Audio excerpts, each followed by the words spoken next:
So here's the thing. The world is full of narratives, even here on Guitar YouTube. You believe certain things or you're led to believe certain things because there are powers that be, incentives that be, that drive these narratives. And in my experience, it is also influencing the perception we have of what the best guitars really are. And in this video, I'm going to tell you about a guitar that just because there hasn't been a narrative or a particular party trying to push it, has gone completely under the radar. It is one of the best guitars you can buy. The people who know it, they know it. It's not really talked about from anyone on YouTube because it's not part of the incentive structure, but I'm going to tell you all about it. So hi everyone, welcome back to the Ministry of Guitar. My name is Utkarsh Mohan. I'm coming to you from Singapore. As always, if you like what I'm doing, please do like, subscribe and share. Getting very close to 10k subscribers. Please do help. And hopefully we'll go even further beyond from there. Now let's talk about incentive structures, right? I referred to this briefly in one of the previous videos of mine. But what you have to realize, and this does not mean anyone in particular is a bad person. There is no conspiracy theory here. We are all humans, ultimately trying to make a living. Not in this is not a living for me, this particular channel, but I'm talking in general for YouTubers. So understand that everything that you're seeing today, there are probably one or two sets of agendas that are going on. One set of agenda is selling products. So what happens is obviously the latest and greatest thing then becomes something to drive the latest kind of, say, Evertune bridges. I'm not saying Evertune bridges are doing anything bad. I think they're amazing. But let's just say that that innovation is highly lauded and you have a lot of people pushing it. Whatever is the latest small tweak that Gibson does to its custom shop guitars with Murphy Labs. The list of it goes on and on. So there is the commercial guitar and music instruments and guitar accessories and all the fringe industries that are of course selling product. So there is marketing money being spent. And a lot of it is directed in the direction of the main influencers, which is this entire YouTube space. So that's one thing. The second part of it is where it's a little bit more of a mix. It's a mix of the commercial and the ideal. A lot of people who do this kind of stuff that you see influencing on YouTube, conversations, everybody here wants to be a musician and musicians are dreamers. So there is this entire myth, maybe myth is not the right word, but this romance of the rock and roll dream, about the rock and roll era, 50s, 60s, 70s, 80s, 90s perhaps. That everybody who plays guitar, particularly publicly, has bought into. It's just part and parcel of being a card-carrying guitarist. So that dream and the magic of vintage guitars is, again, interlinked. So even though I wouldn't say there are big commercial forces driving the belief that vintage guitars are best, there is the human emotion and there is the dream part of people driving that particular thing, and the vintage guitars are both good and bad. I think many people more informed than me have talked about this. Then we come to the strange case of guitars, which really are incredible. The guitarists who play them, who AB them versus other guitars, whether they be vintage guitars, whether they be modern guitars, they think that they are incredible and they completely fly under the radar. There is no one on YouTube particularly driving it because there isn't that much interest. It's not a video that's going to get you a lot of views or something. And there isn't anyone paying you any money or giving it to you for free in order to promote it. So so what I'm trying to say is, remember that there is a gap in the information that you are fed versus the real world out there, because the information you're fed is influenced not only by the real world, but also by the powers that be. Now, I'm going to talk about one such guitar. This is a guitar, and I haven't shown it to you yet on purpose. It's literally hiding right behind me. This guitar is something that there are three reasons why it falls in this category of being one of the best guitars you can get. One is outside of the YouTube world, in the forum world, in the world of real people who own this guitar, a lot of people who know. And a lot of people who know actually own multiple other nice guitars, myself included. They simply think that this is one of the most special guitars you can buy, regardless of price point. And it's not a particularly expensive guitar. So there's one. This is the real life experience. After this video, you can probably go and dig it up and you will find nothing but praise for this guitar. So that's one thing. Secondly, my own very personal experience and that of my friends, all of a bunch of us who live here in Singapore. We play guitar, we compare guitars. I have friends who have, they have owned multiple vintage guitars, etc., and multiple modern guitars, as you can see behind me. I also would say that I have some experience. This guitar is in a league of its own.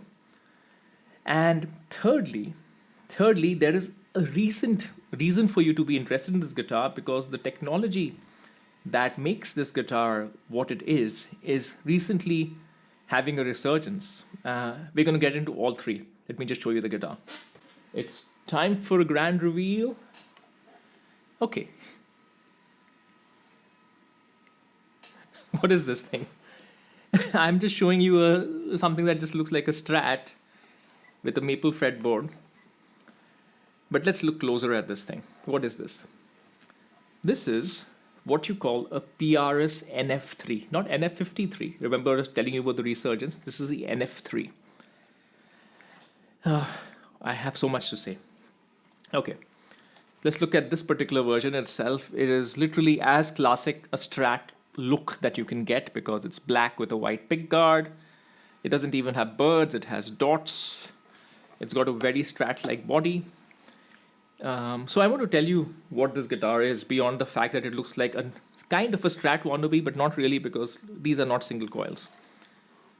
So PRS has been experimenting with pickups for a long time, since their beginning, and one of the things that they came up with were these. These are smaller humbuckers. These are called narrow fields. You're seeing them now on two particular new guitars. You're seeing them on the NF53, which is the PRS Tele, and the and the Miles Kennedy, which is another PRS Tele. But they started off with these guitars. They are humbuckers that are not mini humbuckers, but they are not quite as thin as single coils, and that gives them a very, very unique sound. Now, the story of this guitar is not the story of the humbuckers. That would be doing this thing a disservice. The thing is, if you think about what makes a good guitar is something that's extremely playable, something that sounds good out of the box no matter what setting you are in, yet is versatile enough for you to switch between a variety of applications. A guitar that always stays in tune. A guitar that, honestly, as much as I love the very, very fancy guitars behind me, if you're really talking about a working musician's guitar or something that you take to a gig without any fear, you want something plain. You want something that doesn't attract attention. And this, despite being a PRS, is probably as plain a PRS as you can get. So there's that. There's the logical things about it. There is, of course, the perfect neck shape. There is the way the maple feels with the barely finished maple. That honestly is one of the best feeling necks you can imagine. There is this easy way in which you can just bend. There's nothing particular about the specs of this guitar. It's just a 10-inch PRS radius. There's nothing particularly special about the shape of this guitar. It's just a Strat shape, but somehow it is the Strat shape that just works. The body is special because it is made of Corina. Now, Tonewood skeptics, let's keep that aside. All these things add up. So this is the guitar that anyone who picks it up, they say two or three things. Initially, they expect it to sound like a Strat, but it doesn't sound like a Strat. It sounds like a extremely well-balanced electric guitar, where the sound is clear, yet the sound is warm, yet the sound is very usable under any circumstance. I'm not saying you're going to start playing Yellow Ledbetter on this one, it'll sound like that. It won't. But it can, because it's a sort of perfect, it's like a universal adapter in a way, bad analogy, where you can just, with small tweaks, with just maybe slightly tweaking your amp, slightly tweaking anything, you can make this sound like anything. It's the perfect bass for any sound, and the bass sound is a brilliant sound. Then there is the overall way you feel when you play this guitar. It is just a very cohesive unit. I have many expensive guitars that feel like pieces of wood. I have cheap guitars that feel good, but this guitar, I'd wager, and I have many expensive guitars. I keep saying this, sorry, but I'm just trying to make a point. Whether it's a $10,000 guitar that I may have, a $15,000 private stock, a $15,000 Gibson, or whatever it is that I have. This $2,000 guitar, and these were about $2,000 new. Even now used, you can get them pretty cheap, relatively speaking. I picked this one up for 1,500 euro a couple of years ago when I was in. I picked it up in Italy. I'm trying to remember which city. Was it in Genoa? I picked it up in Genoa of all places for about 1,500 euro. So they're not a very expensive guitar. This is how much a new made in Korea pro kind of guitar will cost you today.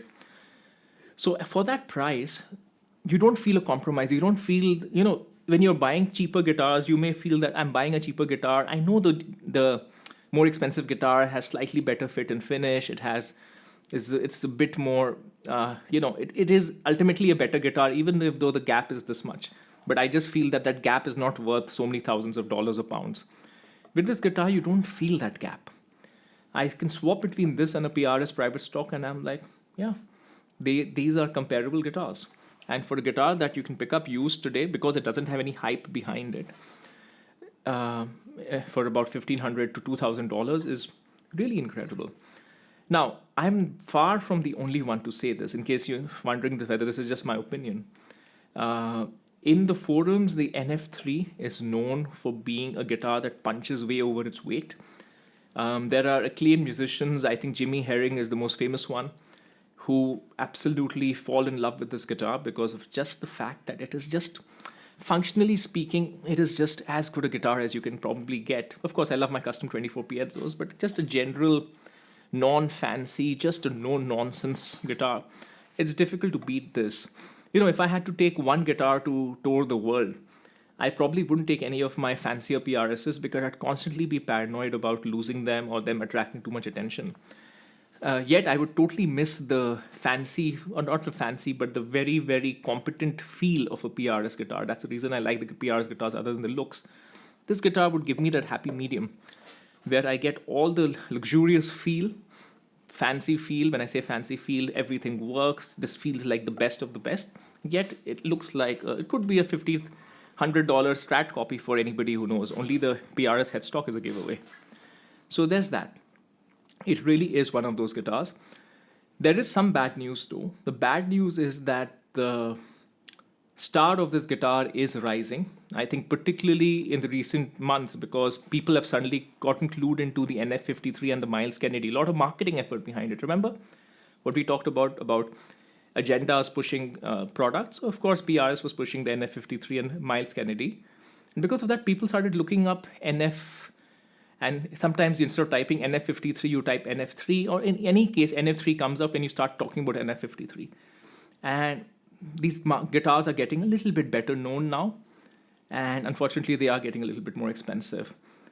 So yeah, I highly recommend you do check one of these out. Don't expect it to sound like a Strat or a Les Paul or anything. It sounds like a great guitar. You can tweak it to sound like anything you want. And ultimately, to use a very boring cliche, this is the only guitar that you'll probably end up needing. All right, let me know what you think. Have you guys experienced an NF3 as well? I know some of you folks, particularly from those on the PRS forum, have. So would love your thoughts as well. And yeah, I'll see you next time.